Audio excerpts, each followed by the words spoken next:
Right now, the world is watching one narrow stretch of water that controls a huge part of the global economy, the Strait of Hormuz. It sits between Iran and Oman, and even though it looks small on the map, it is one of the most important waterways on Earth. Nearly one-fifth of the world's oil moves through this narrow passage every single day.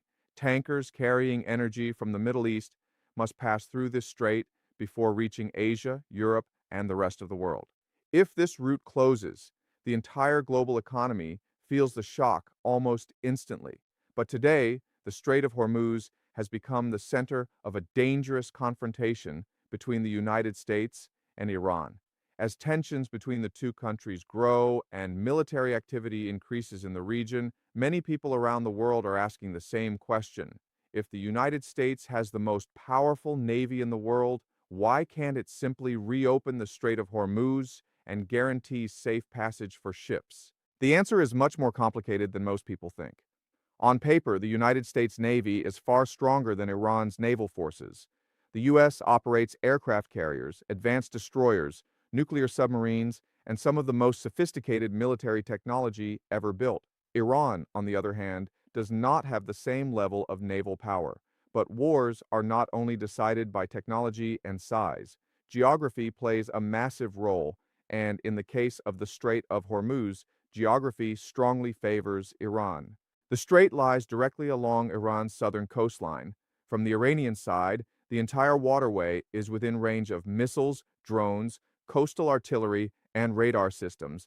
This means that any ship entering the strait during a conflict would be moving through a narrow corridor that Iran can monitor and target from land. Unlike the open ocean, ships in the Strait of Hormuz cannot maneuver freely. The shipping lanes are extremely tight, leaving vessels with very little room to change course if they are attacked. Iran has spent many years preparing for exactly this type of situation. Instead of trying to build a navy that matches the United States ship for ship, Iran developed what military experts call asymmetric warfare. This strategy focuses on using smaller, cheaper weapons that can still cause serious disruption to much larger forces. For example, Iran possesses large numbers of anti-ship missiles that can be launched from hidden positions along the coastline. These missiles are specifically designed to strike large naval vessels and oil tankers moving through narrow waters. Iran also operates fleets of fast attack boats. These small, high-speed vessels can swarm larger ships and fire rockets or torpedoes before quickly disappearing back toward the coastline. But perhaps the most powerful tool Iran has in the Strait of Hormuz is something much simpler: naval mines. Naval mines are explosive devices placed underwater that detonate when ships pass nearby. They are extremely difficult to detect and even harder to remove. Just a small number of mines scattered in the shipping lanes could force commercial vessels to stop entering the strait entirely. Insurance companies would refuse to cover the ships, and captains would not risk sailing through waters that could explode beneath them at any moment. Clearing these mines is a slow and dangerous process. Specialized ships must carefully scan the seabed, locate the mines, and destroy them one by one. Even for the U.S. Navy, clearing a heavily mined strait could take weeks or even months. And during that time, Iran could continue placing new mines or launching missile attacks from the coastline. This is why reopening the Strait of Hormuz by force is not a simple operation.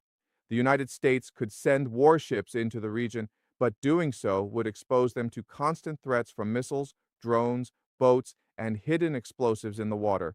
Every tanker escorted through the strait would require heavy protection, and even then, there would be no guarantee of safety. Another factor that makes the situation even more complicated is the global importance of this narrow waterway. Around 20% of the world's oil supply travels through the Strait of Hormuz. Countries such as China, India, Japan, and many European nations depend on energy shipments passing through this route every day. If the strait closes completely, oil prices around the world could skyrocket within hours. That means any military escalation in the area could trigger a global economic crisis. Iran understands this very well. For decades, Iranian leaders have warned that if their country is attacked or pushed into a corner, they could disrupt or close the Strait of Hormuz. This threat acts as a powerful form of leverage. Even the possibility of disruption is enough to shake global energy markets. Because of this, the United States must think very carefully before attempting to force open the waterway. A full-scale naval battle in such a narrow area could lead to heavy losses, damaged oil infrastructure, and a wider regional war involving many countries. Instead of immediately trying to open the strait by force, the United States often relies on coalitions with other nations to patrol the area and escort commercial ships. International naval missions sometimes operate in the region to monitor threats and deter attacks. But even with multiple navies working together, controlling the Strait of Hormuz during a conflict with Iran remains extremely difficult. The reality is simple but surprising. In this particular location, the strongest navy in the world does not automatically have full control. Iran does not need to defeat the United States Navy in a traditional sense. It only needs to make the strait dangerous enough that commercial ships refuse to enter. If tankers believe they might be attacked or hit by mines, they will simply stay away. And if ships stop moving through the strait, the global oil supply is immediately affected. This is why many military analysts say that keeping the Strait of Hormuz open ultimately depends on avoiding direct war with Iran or reaching some form of political understanding. Military force alone cannot guarantee safe passage in such a narrow and heavily defended waterway. In other words, the United States cannot simply open the Strait of Hormuz whenever it wants.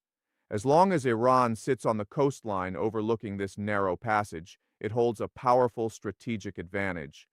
Through missiles, mines, drones, and geography itself, Iran has the ability to disrupt one of the most important shipping routes on the planet.